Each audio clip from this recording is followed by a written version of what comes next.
नमस्कार दोस्तों।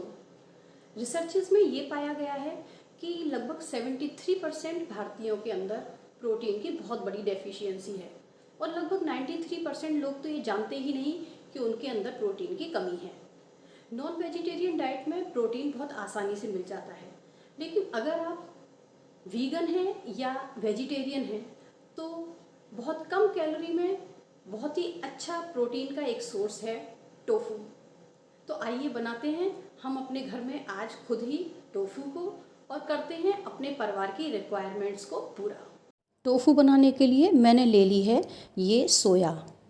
मैंने इसे ओवरनाइट सोक किया है। 10-12 घंटे के लिए इनको सोक करने के बाद ये फूल कर बड़ी हो जाती है। फिर इनको मसल मसल कर मैंने इसके ऊपर के थोड़े से छिलके हटा लिए हैं। छिलके वैसे तो आसानी से हट जाते हैं, आप वॉश करके आप इनको निकाल सकते हैं, लेकिन अगर नहीं भी हटते हैं तो कोई प्रॉब्लम नहीं है, बाद में पिस जाएंगे ये। सोया को वॉश करने के बाद आपको इसे पीसना है, इसलिए आप कोई भी अपना ब्लेंडिंग जार ले करके उसमें इन्हें डाल दीजिए और थोड़ा थोड़ा पानी डाल करके जैसे आप और चीज़ों को पीसते हैं बस उसी तरह से आपको इसको भी पीसना है। पानी की नाप तोल का इसमें कोई हिसाब नहीं है, आप अपनी रिक्वायरमेंट के हिसाब से ज़्यादा या कम पानी डालकर इसको पीस सकते हैं। बस ये एक फ़ाइन पेस्ट के रूप में पिस जाना चाहिए। इसको पीसने के बाद अब हमें इसे छानना है। इसके लिए पहले मैंने इसको एक बर्तन में निकाल लिया है।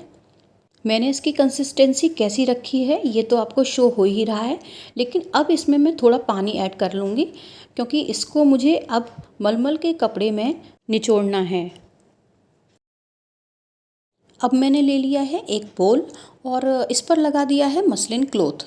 इस तरह से निचोड़ने के लिए आजकल अमेज़ॉन जैसी साइट्स पर कुछ बैग्स जैसे भी आ रहे हैं, आप चाहें तो वो भी ख़रीद सकते हैं, वरना ये इस तरह के सॉफ्ट क्लॉथ तो हर घर में अवेलेबल होता ही है।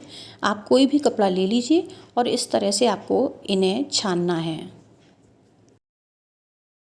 निचोड़ने के बाद ये मोटा मोटा जो प्रोडक्ट है वो तो कपड़े में रह ही जाएगा और बाकी ये पानी जो निकल जाएगा यही आपका सोया मिल्क है।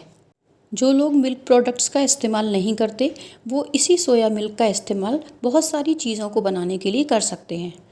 कपड़े को खूब दबा दबा कर और निचोड़ कर आपको सारा पानी यानी सोया मिल्क निकाल लेना है और उसके बाद कपड़े में आपको ये वेस्ट प्रोडक्ट मिल जाएगा। अब वेस्ट प्रोडक्ट का मतलब ये नहीं कि आपको इसको फेंक देना है, मतलब बचा हुआ जो सोया है जो कपड़े में बचा है आपके, उसे आप रख दीजिए फ्रिज में और जब भी आप आटा गूँदेंगे तो इसका एक पार्ट उसमें मिला लीजिए और आपकी रोटी भी एक हेल्दी रोटी बन करके तैयार हो जाएगी।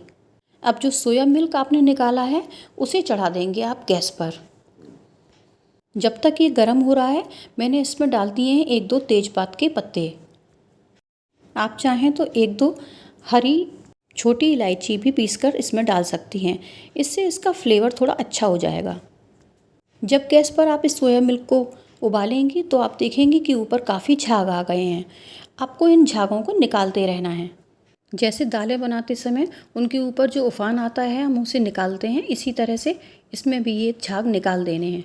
और अब इसमें डाल देना है लगभग 1-1.5 चम्मच सिरका। जैसे हम पनीर बनाते हैं और उबलते हुए दूध में सिरका या नींबू डालकर उस दूध को फाड़ लेते हैं, बस उसी तरह से इस सोया मिल्क को भी सिरका डाल करके फाड़ लेना है। बिल्कुल दूध के पनीर की तरह ही ये भी फटने लगा है और इस समय पर भी आपको इसको चलाते रहना है।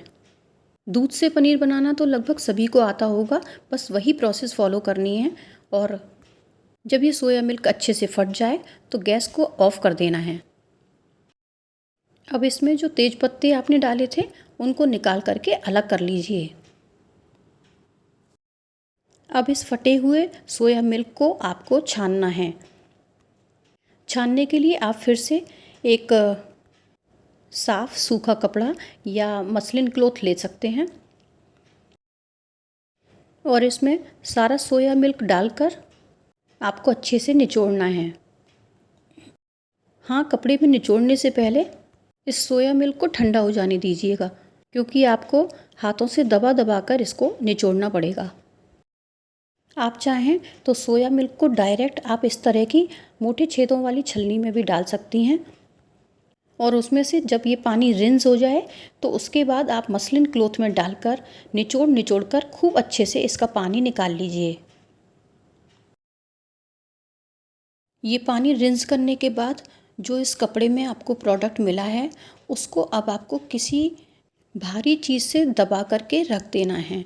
मैंने एक भारी चकला इसके ऊपर रख दिया है और इसके ऊपर भी मैं कोई अच्छा खासा वेट रख दूंगी और लगभग 2-3 घंटे के बाद जब आप इसको देखेंगे तो ये टोफू अच्छे से सेट हो चुका है। अब इसे निकालकर एक बोल में ठंडा पानी लेकर उस ठंडे पानी के अंदर डाल दीजिए। थोड़ी देर इस ठंडे पानी के अंदर ही पड़े रहने दीजिए इसको। जब तक ये टोफू पानी में सेट हो रहा है तब तक मैं आपको बता दूं कि ये जो वेस्ट वाटर टोफू बनाने के समय निकला था इसे भी बिल्कुल नहीं फेंकना है, क्योंकि ये भी प्रोटीन से भरा हुआ पानी है। इसका यूज़ सब्जियों की ग्रेवी बनाने में और कढ़ी वगैरह बनाने में कर सकते हैं। लीजिए, बस 10 या 15 मिनट के ठंडे पानी में पड़े रहने के बाद अब हमारा ये टोफू बिल्कुल तैयार है। इसको आप अपने हिसाब से पीसेस में कट कर लीजिए।